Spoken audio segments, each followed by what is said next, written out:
Estimados, bienvenidos al módulo 6.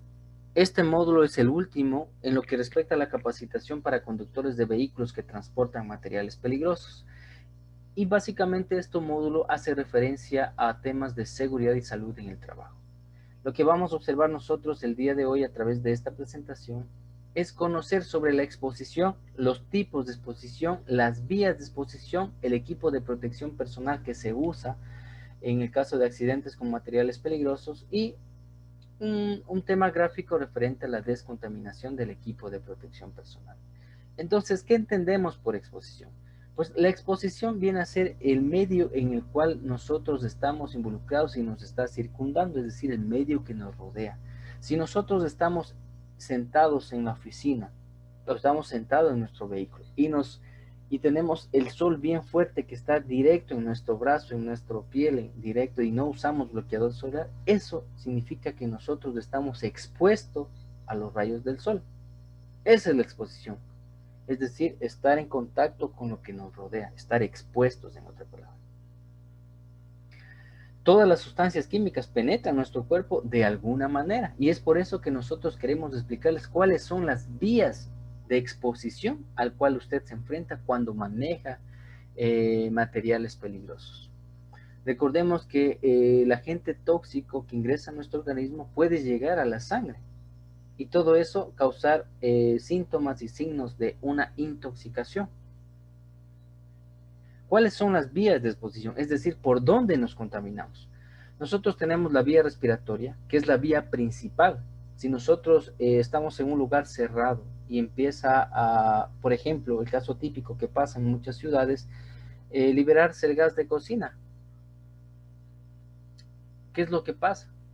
Hay mucha gente que se ha muerto intoxicada por respirar ese tipo de gas. Otra vía por la cual nos contaminamos es por la piel, por la vía dérmica.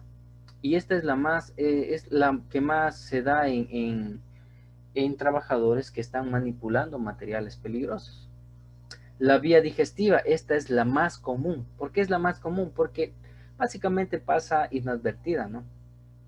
¿Qué es lo que pasa cuando nosotros nos llaman a comer y antes de eso tuvimos una charla con alguien, le dimos la mano y nos fuimos a comer sin lavarnos las manos? Nos estamos contaminando.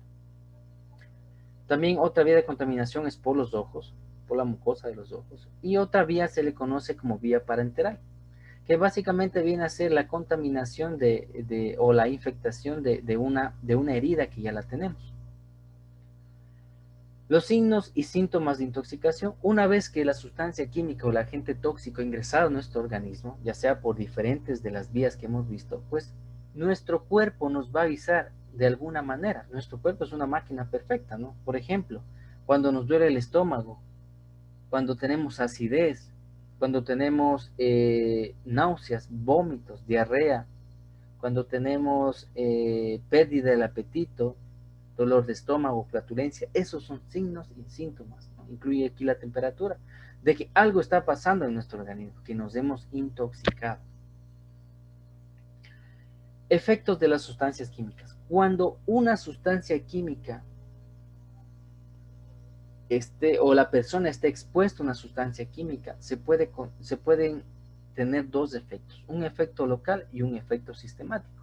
Como su nombre lo dice, el efecto local se limita a la parte del cuerpo que ha estado en contacto con el material peligroso, mientras que los efectos sistémicos o generales ya son básicamente cuando la sustancia ingresó a nuestro organismo y nos ha intoxicado y nos ha afectado nuestros sistemas nerviosos, el cerebro, el corazón, el hígado, o sea, ya a los órganos netamente, a los sistemas de nuestro cuerpo. Una vez que hemos visto las vías de ingreso de los contaminantes, tenemos que establecer cuáles son los tipos de exposición. Aquí existen dos tipos bien definidos, que son exposición aguda y exposición crónica. La exposición aguda o de efectos agudos, pues son exposiciones en un periodo menor de 24 horas. Es decir, si yo estuve en contacto con un material, por ejemplo, sin guantes y topé el material, pues en 24 horas o menos yo tendré una reacción alérgica en mi mano, si es que la topé lógicamente con la mano. ¿Qué pasa con los efectos crónicos, con exposición crónica? pues esta se presenta después de varios años, semanas, días, horas, meses, años, en el cual me da la exposición o un efecto grave, por ejemplo, el cáncer. Si yo, lo que comúnmente les ponía en el ejemplo inicial, que los plaguicidas, pesticidas, herbicidas son materiales peligrosos y que previo a su comercialización en el mercado nacional tiene que salir por la revisión de 3 instituciones públicas, ¿no? Salud, ambiente, agrocalidad. Una vez que pasa esto, ¿qué es lo que sucede? Si yo utilizo un plaguicida sin el equipo de protección personal adecuado, me estoy exponiendo a esta sustancia, y esta sustancia no solamente se quedará en la planta, no solamente en el suelo, sino que tendrá a transmitirse a través del aire. Por lo tanto, yo estuve expuesto. Y si yo hago esto durante varios años, pues en varios años, si no se presenta ahora, en varios años tendré una afectación en mi organismo o en mi salud propia que llevará hasta la muerte o la aparición de un cáncer. Aquí hay un ejemplo más claro de cuándo son efectos agudos y cuándo son efectos crónicos. ¿Ya? Por ejemplo, las quemaduras, la irritación de los ojos, irritación de la piel, las náuseas, los vómitos, los dolores de cabeza, son efectos agudos, es decir, que aparecen en menos de 24 horas o a corto plazo. Los efectos crónicos, ya una dermatitis, ya afectaciones en el sistema nervioso, ya lesiones del riñón como insuficiencia renal y otros efectos como ustedes lo podemos ver ahí. Y lo relacionamos con qué sustancias pueden causar esto, ¿no? Equipos de protección personal. Los equipos de protección personal, pues esta clasificación está bajo la normativa internacional que establece que existen 4 niveles de protección personal para materiales peligrosos. Hay que recalcar que el equipo de protección personal no evita los accidentes, ¿no? Como les mencionaba, existen 4 niveles. Los niveles van desde el nivel A hasta el nivel D y no sirven para actuar ante incendios de exposición al calor. Vamos a ver cuáles son los niveles de protección y en qué se caracteriza. El traje de nivel A o encapsulados. Si ustedes ven a la persona que está ahí, está cubierta de pies a cabeza, es decir, es herméticamente cerrado. Por ahí no entra nada y usted necesita un equipo de respiración autónoma. Este equipo de respiración autónoma está constituido no de oxígeno, ¿no? Sino de gas comprimido que permite o da la facilidad a que la persona dentro del traje pueda respirar.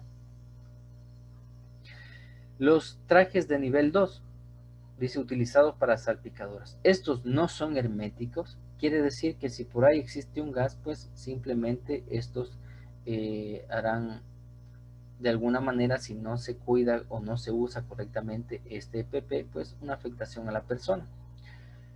Y se usan ante salpicaduras. De igual manera contienen un equipo de respiración autónoma. Los trajes o el equipo de protección de nivel C.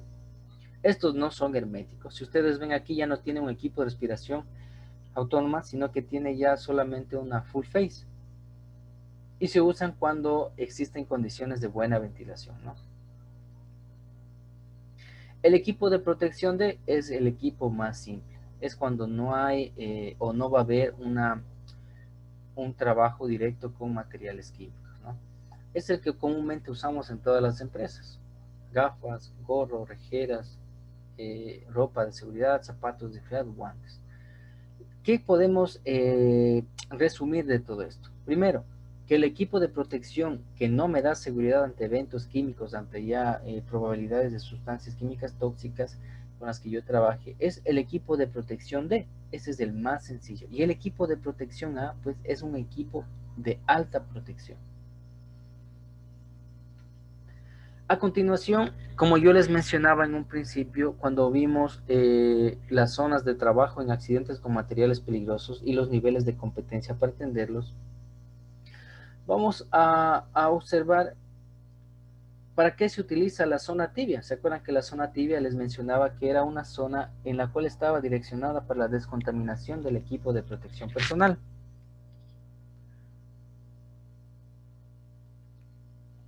Ya. Esto es básicamente cómo se debe utilizar la zona tibia y cómo se debe emplear las líneas de descontaminación. Todo esto lo vamos a simplificar en la siguiente imagen. Esto es lo que nosotros llamaríamos un accidente, y dentro de este accidente lo que estamos viendo aquí es la zona tibia, es la zona de descontaminación. Ustedes ven aquí unos cubetos. Acuérdense que la zona caliente, que es donde estaba la contaminación, el personal técnico, que es el nivel 3, sale de esa zona hacia la zona fría, pero antes de llegar a la zona fría tiene que pasar por la área tibia, por la zona tibia, que es descontaminación. Miren, un ejemplo más claro lo vemos aquí.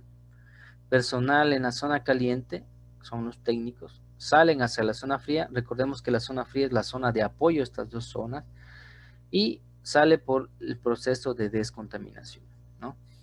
Por lo general, aquellos fluidos que utilizan en la descontaminación no son vertidos directamente al desagüe, ¿no? Simplemente son contenidos en cubetos, y esos cubetos, esa misma agua o ese mismo fluido es utilizado para, es previo tratamiento, ser desechado. Vamos a observar al siguiente, pues únicamente imágenes que corresponden a la línea de descontaminación de la zona, dentro de la zona tibia.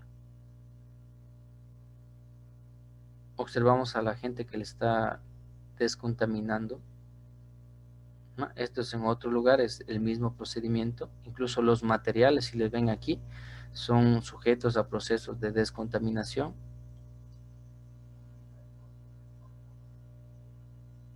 ¿Ya? Una vez descontaminado, pues pasará a un proceso de remoción de equipos. Tomamos en cuenta que el usar estos trajes, primero que esos trajes son muy caros, y el uso de estos trajes para la persona que está al interior, pues primero debe ser una persona ya con experiencia, y sobre todo que tenga la capacidad física de poder soportar el peso del tanque, del tanque de aire comprimido, así como el peso del traje, ¿no? Para lo cual requieren de la ayuda de una persona que pueda remover el equipo de protección personal, evitando que la misma persona que sale del traje se contamine. Como les mencionaba, los fluidos que son de proceso de descontaminación son descartados para su tratamiento previo a su disposición final, bajo normas correspondientes. ¿Qué es lo que pasa cuando nosotros tenemos un vehículo que está contaminado? O sea, ya no es la persona directamente, sino que estamos haciendo una descontaminación. Primero, deben existir zonas adecuadas para el proceso de lavado del vehículo, y esas zonas de igual deben contener estos fluidos de lavado para ser tratados previamente. Estamos viendo ahí justo las imágenes, la descontaminación del vehículo, la contención de los fluidos y el tratamiento correspondiente, como lo ven aquí. Adicional a esto, a más del personal, a más del vehículo, sabemos que dentro de un proceso de accidentes con materiales peligrosos se usa equipos, y muchas de ellas son maquinarias, ¿no? Entonces, esos equipos o maquinarias también tienen que ser descontaminadas. Y el mismo proceso sujeto a, cuando se descontamina la maquinaria, recolectar los fluidos en un cubeto para que este fluido sea tratado previo a su disposición final. Muchas gracias. Esto es todo lo que concierne al módulo número 6, el último.